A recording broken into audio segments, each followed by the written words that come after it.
Y les presento ahora a don Antonio Sánchez Pedreño, que como les comenté es abogado, es árbitro, ha sido responsable de instituciones arbitrales muy importantes, es una persona que conoce muy bien el derecho anglosajón, conoce los derechos de países de nuestro ámbito y es un negociador avezado que ha tenido que aprender, me imagino, como todos, que por ahí fuera de España y muchas veces también en España, el saber derecho no es suficiente.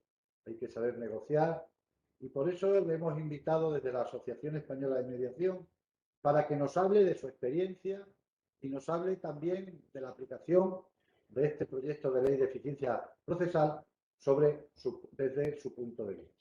Nada más, Antonio, en esta breve presentación, darte las gracias y la palabra para que puedas iniciar tu presentación, tu disertación, intentando ayudarnos a todos a comprender tu punto de vista. Muchas gracias. Muchas gracias, Jesús.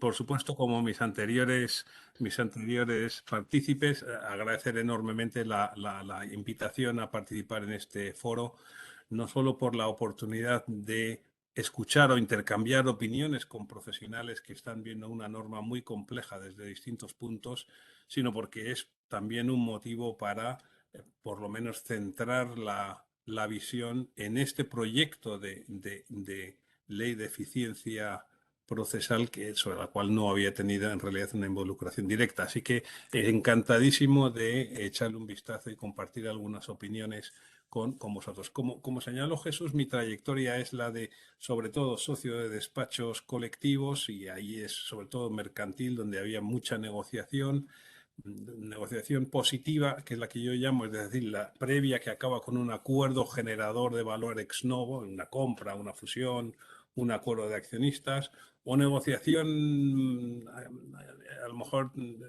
erróneamente que denominaba patológica, que es cuando salen mal las cosas, cuando surgen las discrepancias sobre lo que se ha firmado, es cuando llegas a una negociación para ver si puedes llegar a un acuerdo. Y de ahí, de esa experiencia, salté a la mediación, o sea, que un curso en el CIDR en Inglaterra en 2009.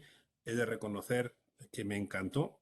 Fui como un profesional de la negociación pensando que me iba a aportar a mí un curso de mediación y volví convencido de que esto claramente era un instrumento adicional para los abogados para resolver sus problemas, los problemas de sus clientes.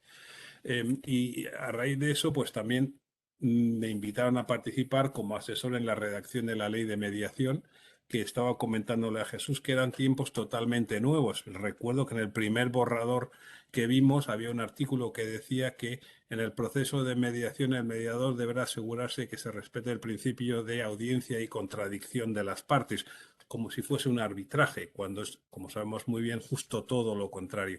Había una falta de, en realidad, todavía de perspectiva sobre este tipo de tercero neutral interviniendo como persona para resolver conflictos. Pero se avanzó, aquella ley fue un paso muy relevante, yo creo, recogió la idea de un tercero neutral no decisor en un conflicto y fue el primer paso, yo creo. Ya sé que esta figura la hemos tenido en otros ámbitos sectoriales, pero en el campo mercantil civil yo creo que esto fue un poco el paso importante. Gracias a la labor de gran número de profesionales, de vosotros, tanto de la academia como de los que se practican la actividad de resolución de conflictos, se van conociendo. Vamos teniendo una gama mayor. Todavía, como muy bien han señalado antes, no ha avanzado tanto como sería de esperar. Recordemos que la mediación en realidad y la conciliación como subparte de la mediación, esto es una discusión académica más que real, porque al final es una cuestión, yo creo, de cuántas atribuciones se le da al tercero neutral, ¿no? Y hay muchos mediadores que son medio mediadores y progresan hacia una especie más de mediación más activa. Pero se desarrolló sobre todo en Estados Unidos, y en Estados Unidos es porque litigar, como sabemos muy bien, es carísimo.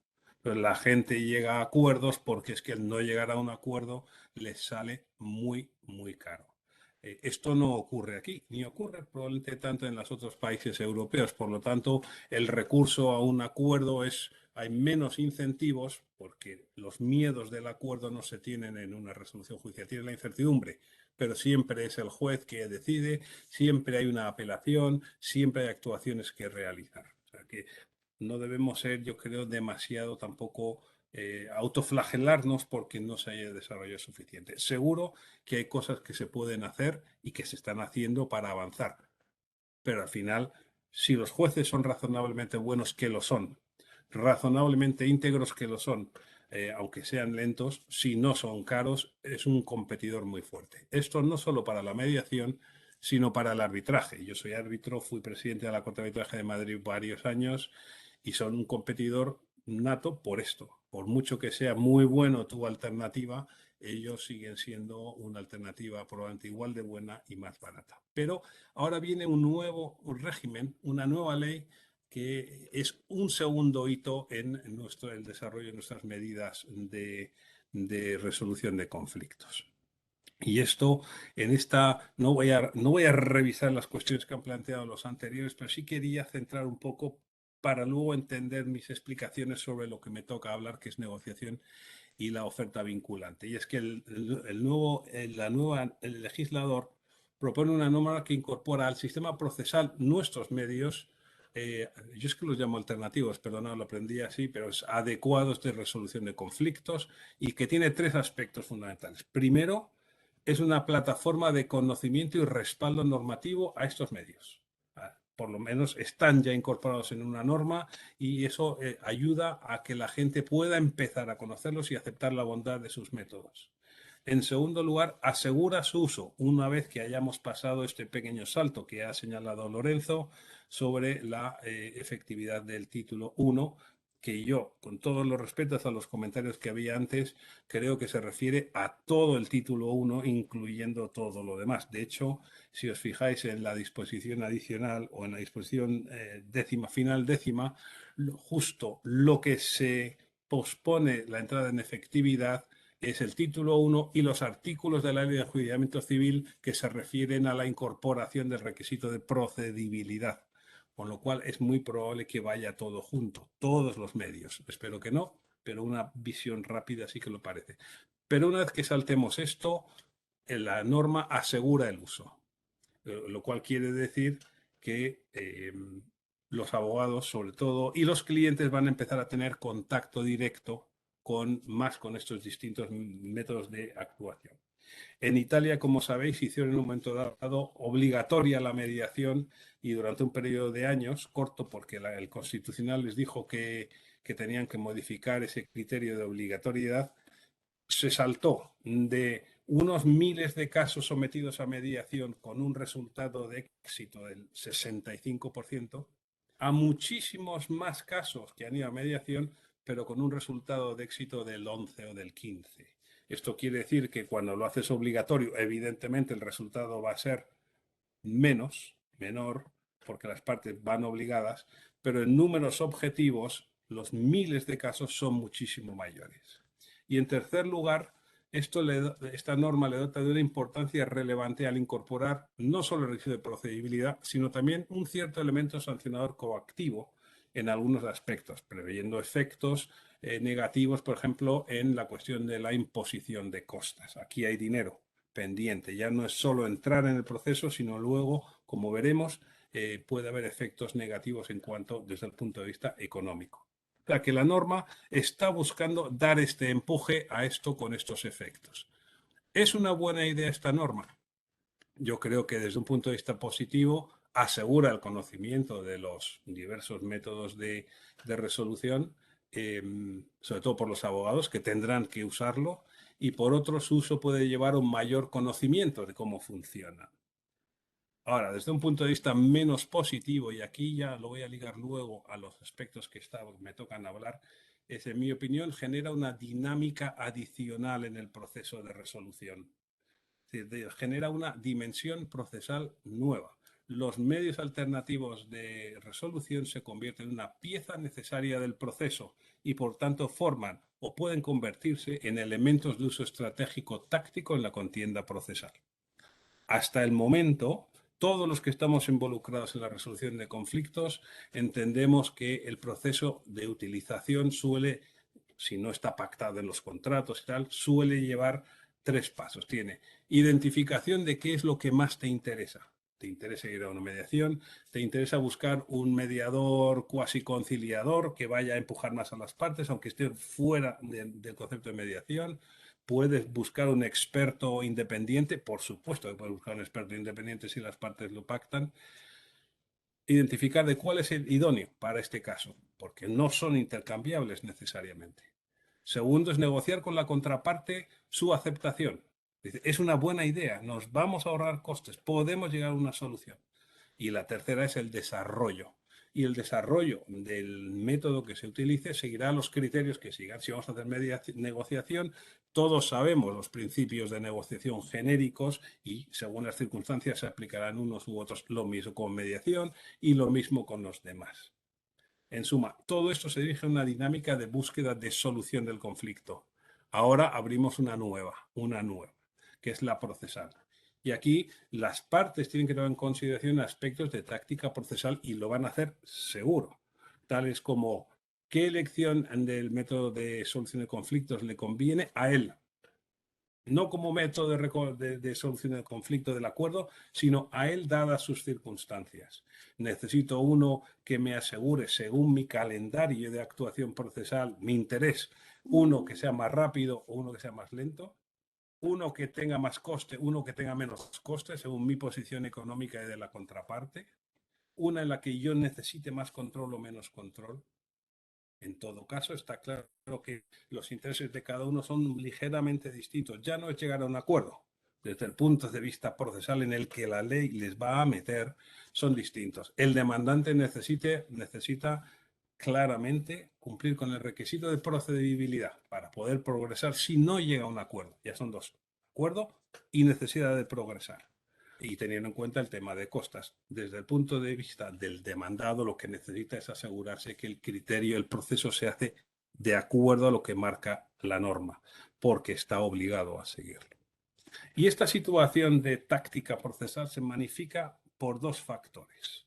Primero, cualquiera de las partes puede sugerir el método alternativo a seguir, con lo cual cada uno podrá tener una idea distinta de qué es lo que le interesa.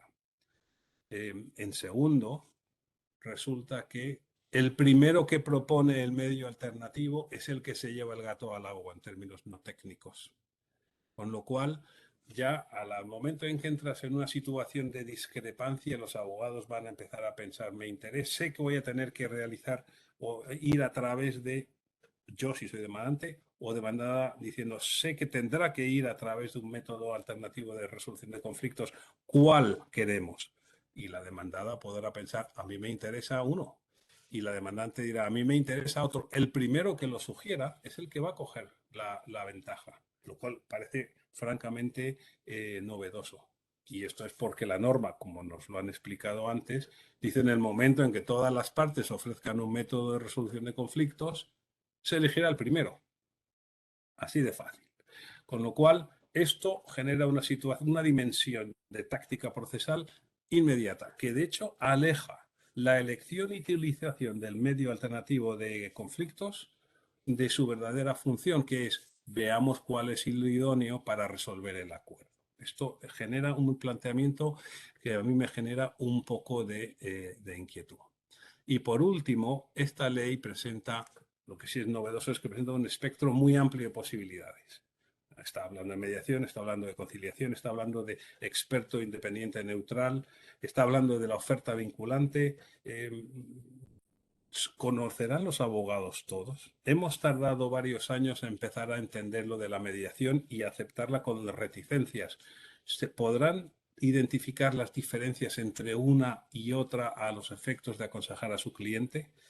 Yo creo que los profesionales como nosotros tienen por delante una tarea muy alta, muy ardua, de explicar todos estos distintos sistemas para que puedan valorar. Porque ya de por sí sabemos que muchas veces no hay interés en el acuerdo o interés o confianza en que sea el acuerdo. Si encima hay confusión sobre el método a elegir, se va a hacer todavía más arduo. Esto tenemos por delante mucha tarea de educación. Entonces, en este contexto,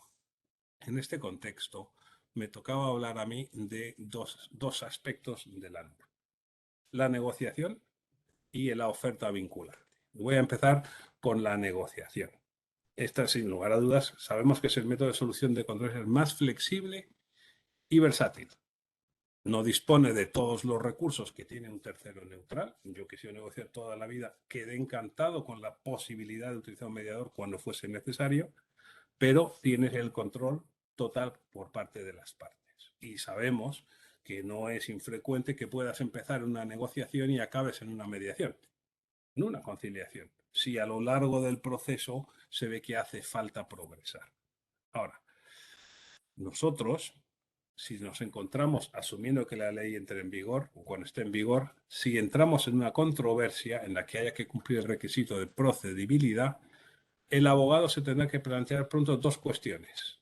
Primero, que, como he señalado antes, qué método alternativo va a considerar más adecuado para su cliente.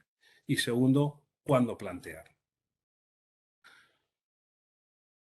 Si decide que la negociación es el más adecuado, hay que asegurar que tiene que hacerlo con carácter formal. Estaba escuchando antes las discusiones sobre las negociaciones de abogados. Ahora hablaré un poquito más en adelante, pero yo creo que no valen las negociaciones entre abogados así como lo estamos refiriendo, y que es muchas veces el día a día.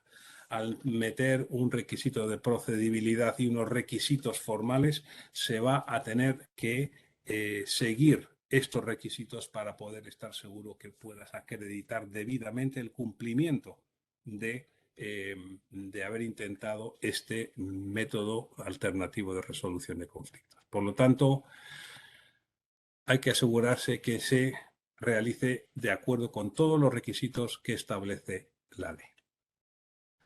Por último, antes de entrar en qué implica la negociación, recordar: si usted es el demandante, el objetivo principal será cumplir el requisito de procedibilidad. Desde un punto de vista procesal, desde un punto de vista material, Dios nos libre, lo idóneo sería llegar a un acuerdo.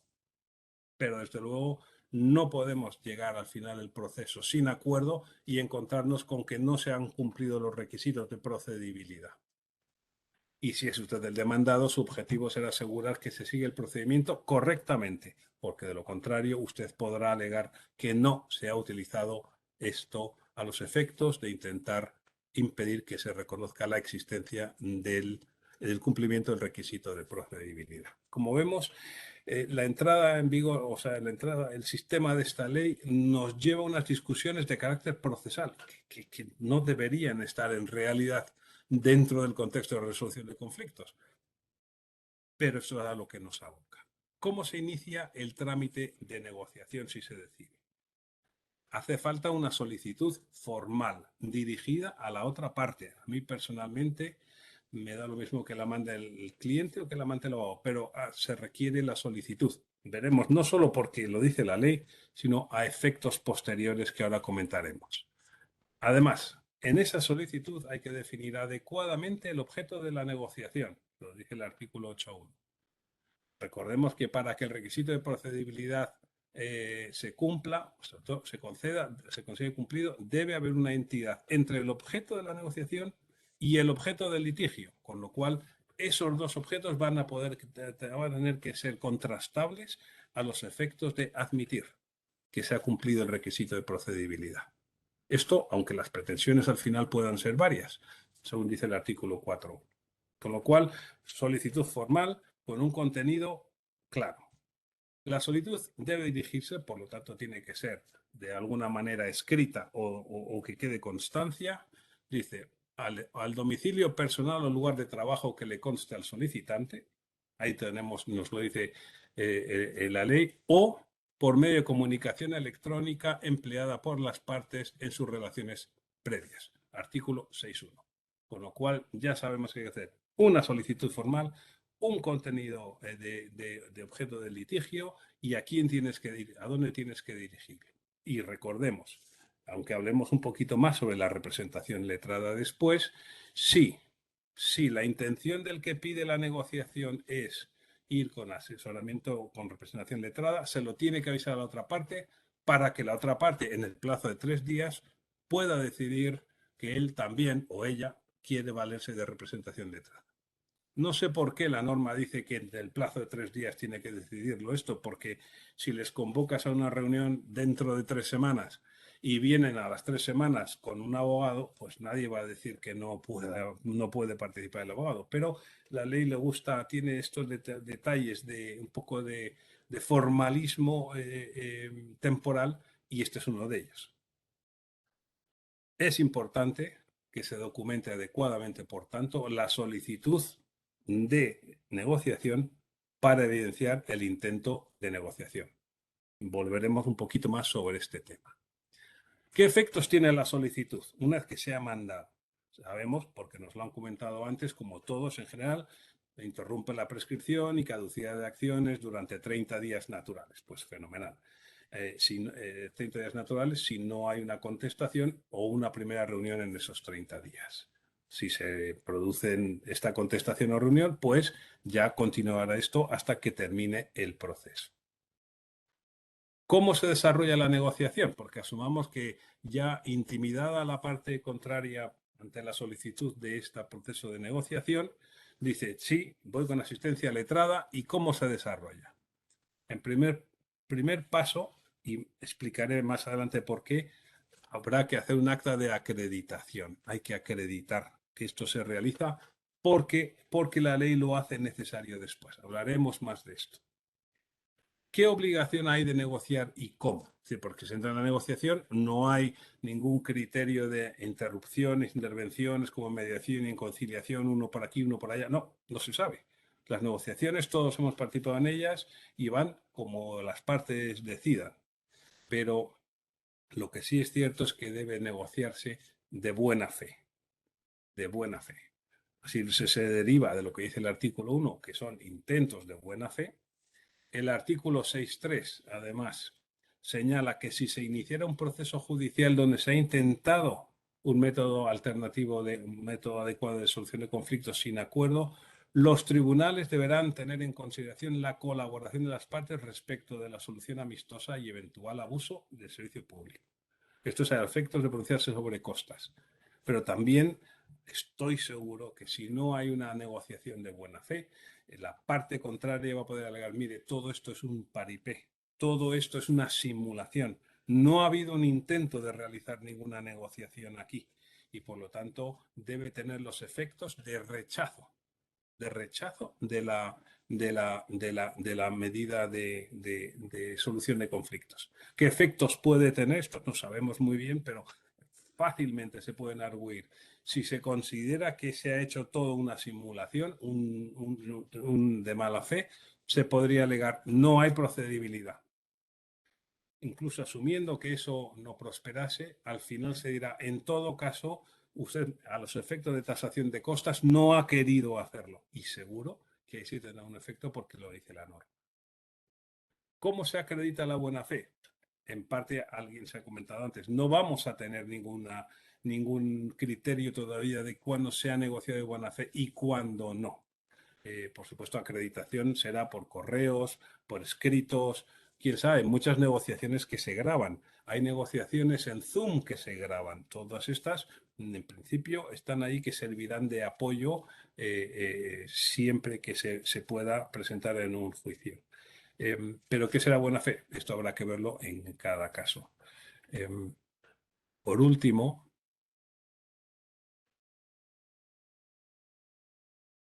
por ejemplo, a diferencia, sí quería hacer una comparación entre la equivalencia de la buena fe aquí con los otros medios que hemos discutido. Ya ha habido una de los intervinientes antes que ha dicho que efectivamente en los casos de conciliación o mediación, cuando hay un tercero neutral, tendrá que emitir un certificado en el que específicamente declara solemnemente que las partes han intervenido de buena fe para que surta efectos. Con lo cual, el principio de buena fe claramente va a jugar tanto en esos, que requiere un certificado, como en estos que habrá de probarse y alegarse.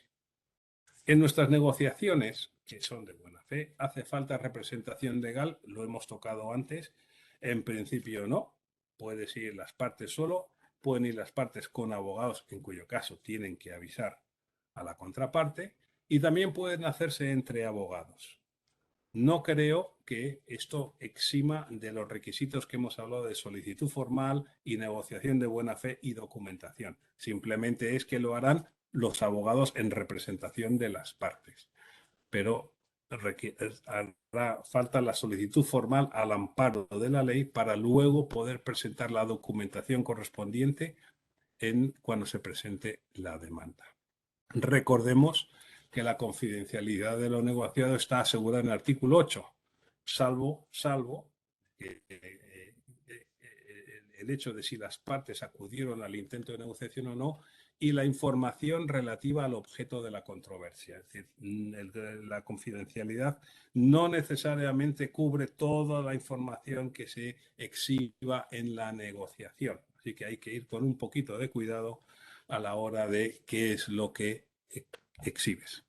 Esto también en línea un poco, y recojo con el comentario antes que hemos hablado de lo del experto independiente, en el que, como bien ha señalado, dice que las partes tienen que aportarle todas las pruebas que tengan, lo cual, para todo el que ha pasado por procedimientos arbitrales donde hay solicitudes de exhibición de documentos, se le pone a uno los pelos de punta. Lo lógico que debería haber dicho es: se presentarán todas las pruebas sobre las que quiera basar su caso. Pero, en fin, esto lo dejamos para ese en particular.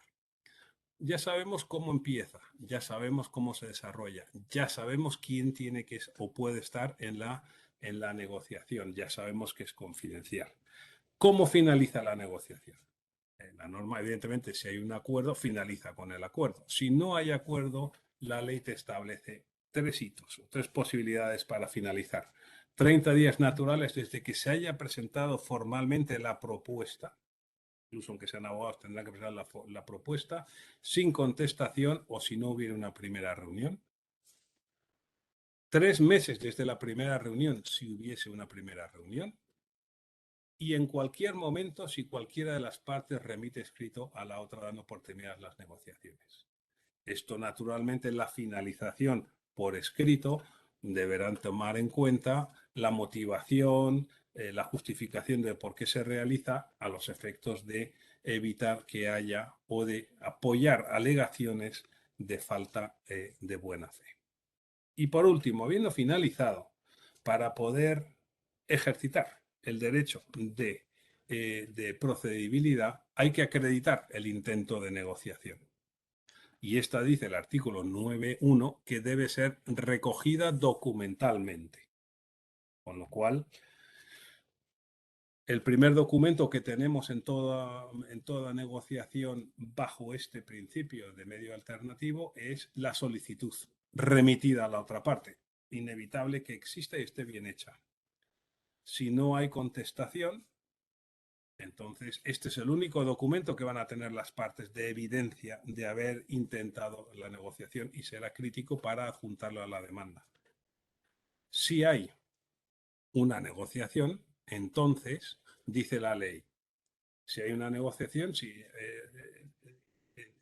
se cumplirá mediante cualquier documento firmado por ambas partes en el que se deje constancia de la identidad, la fecha, el objeto de la controversia y la determinación de la parte o partes que formularon propuestas iniciales. Es decir, el primer documento que se genera a efectos de acreditación es la solicitud formal de negociación. El siguiente que puede haber, que voluntariamente dice la ley, es el de una documentación, un documento conjunto por las partes. ¿Qué pasa? Por eso, si hay una reunión, lo primero que debe hacerse en esa reunión es firmar un acta con este contenido. De tal manera que tenemos un segundo documento firmado por las partes acreditando que se está intentando. ¿Qué pasa si las partes no firman? Las partes muchas veces deciden que no van a facilitar la labor a la otra parte. Pues en ese caso habrá que volver a la solicitud inicial. Por eso la solicitud inicial es tan importante. Por último, si los abogados en general deciden que no vale la pena negociar, que ya lo han intentado y que quieren ir adelante evidentemente a acción judicial, pues estarán de acuerdo todos en decir lo hemos intentado y ya está. Esta es una de las puertas abiertas para que volvamos al viejo vicio del acto de conciliación antes de 1984 que señalaba Lorenzo Prats. Simplemente se ha intentado, no podemos y ya está. Con lo cual, esta ley no va a asegurar que se haga verdaderamente el medio de negociación. ¿Cuáles son las consecuencias de haber intentado correctamente la negociación? Lo que te conviene es, si se ha efectuado conforme a ley, es admisible, se ha cumplido el requisito de procedibilidad. Si alguien ha rehusado conscientemente ir a la negociación o sin justa causa, y ahí metería, y ya se discutirá en su momento, la actuación de buena fe, pues no puede haber pronunciamiento de costas a favor de esa persona. El que haya ido a la negociación de buena fe, yo arguiría que no podrán hacer pronunciamiento a su favor. Y por último, también la nueva modificación de la Ley de Enjuiciamiento Civil dice que si la demandada no acude a la solicitud de negociación y se allanare, se le impondrán las costas, salvo casos excepcionales. Es decir, este requisito, esta ley viene a establecer la posibilidad, la posibilidad de considerar la negociación como uno de los medios para, no voy a decir llegar a un acuerdo, sino para poder presentar una demanda, y establece unos requisitos de carácter más bien procedimental que debe seguirse para poder conseguir ese objetivo. Si en este camino conseguimos llegar a un acuerdo, mejor que mejor. Pero, con todos los respetos, esto ha convertido la negociación de un método de resolución de conflictos exclusivamente a dos cosas: un método de resolución de conflictos y un obstáculo procesal. Segunda cuestión que me tocaba hablar, y voy a hacerlo en unos minutillos: la oferta vinculante confidencial. Este es un instrumento que me parece muy curioso, y es muy curioso porque tiene una naturaleza distinta a la de los otros. No involucra negociación de las partes, no involucra intercambio de opiniones ni terceros neutrales. La oferta vinculante, dice la ley, se configura como una oferta que una parte hace a la otra parte con carácter irrevocable. No nos dice mucho más, ¿no? Lo que sí dice es, en cuanto a su forma y a la aceptación, de la forma de la oferta y aceptación, debe permitir dejar constancia de la identidad del oferente, de la recepción efectiva, aquí ya no vale el intento de entrega que funciona en arbitraje o en la negociación, recepción efectiva por la otra parte de la oferta o la aceptación, la fecha en la que se produce y el contenido de la oferta. No nos dice mucho más. Podemos considerar una oferta vinculante una oferta condicionada. Pago 100, pero me quedo 2 años en el piso. O pago 50, pero tenemos 2 años de suministro asegurado a este precio. Evidentemente, estas ofertas probablemente no deben caber dentro de este concepto, porque al fin y al cabo el rechazo de una oferta justificada pues no puede tener muchos efectos negativos en quien la rechaza. Pero no es solo eso. Es que el efecto de una oferta vinculante, como sabemos, es que si no se acepta en el plazo de un mes o en el plazo mayor que del que lo manda, entonces la oferta decae y se considera cumplido el principio del requisito de procedibilidad. ¿Puede considerarse el requisito de procedibilidad cumplido si la oferta es una oferta de las que he comentado? Pues no, la verdad es que no. Pero esto habrá que discutirlo. Volveré en un momentín sobre esto. La oferta es confidencial. Es decir, no se puede trasladar al magistrado en la demanda el contenido de la oferta. Esto es evidente porque si el demandante dice yo admito que me pagues 70 y reclama 180, pues el juez claramente va a tener una disparidad de visión sobre las demandas. Igualmente, si la demandada ha dicho yo acepto pagarte 60 y en la defensa dice, oiga, yo no debo nada, naturalmente vuelve a generar distorsiones en la visión del juzgador. Este contenido no lo conoce el juez. Lo que sí, evidentemente, habrá que decir que ha habido una oferta confidencial a efectos de cumplir el requisito de procedibilidad. Y ahora, los efectos de la oferta es que la parte condenada en costas, si te condenan y has hecho una oferta, podrás solicitar una exoneración o moderación de las costas si tu propuesta es sustancialmente coincidente con la decisión judicial. Este es el efecto. Entonces, solo un par de líneas sobre este concepto de la oferta confidencial. Es ligeramente distinta a la anterior. No es como los demás. Por ejemplo, sabemos que si haces una oferta, una de las partes hace una oferta para hacer una mediación o para hacer una conciliación y se rechaza, tiene efectos negativos luego en las tasaciones.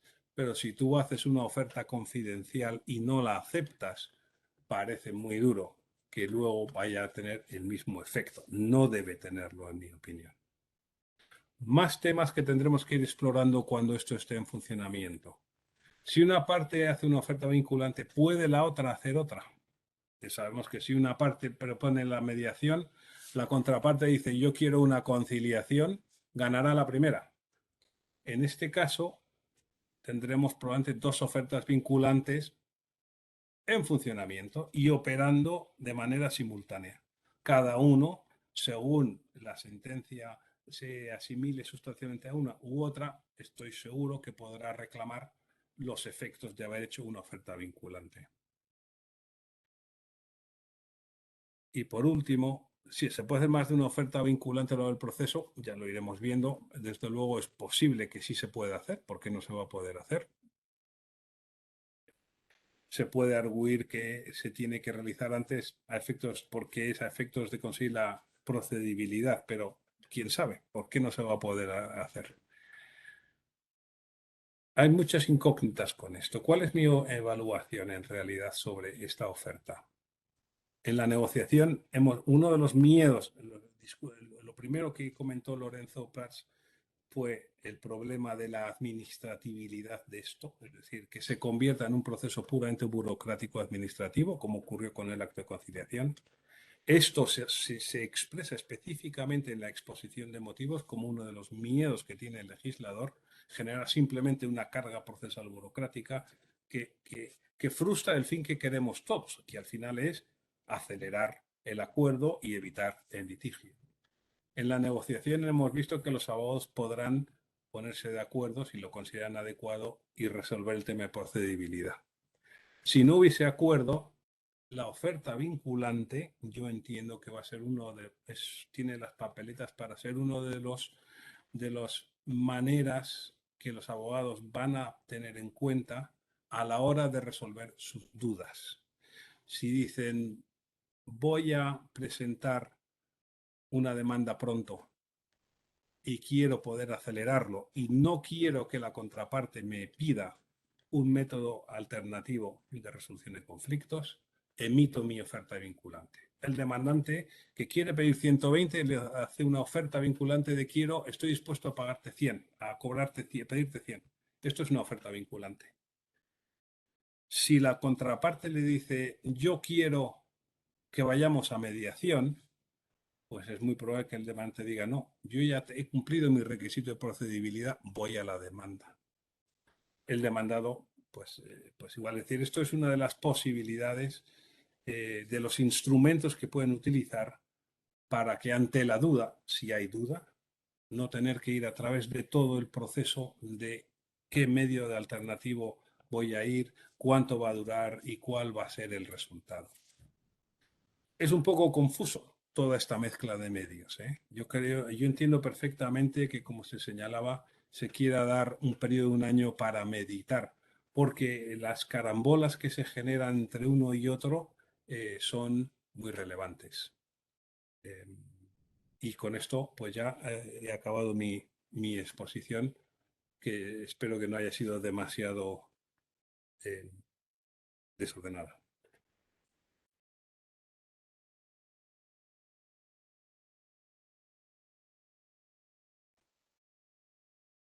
Muchas gracias, querido Antonio.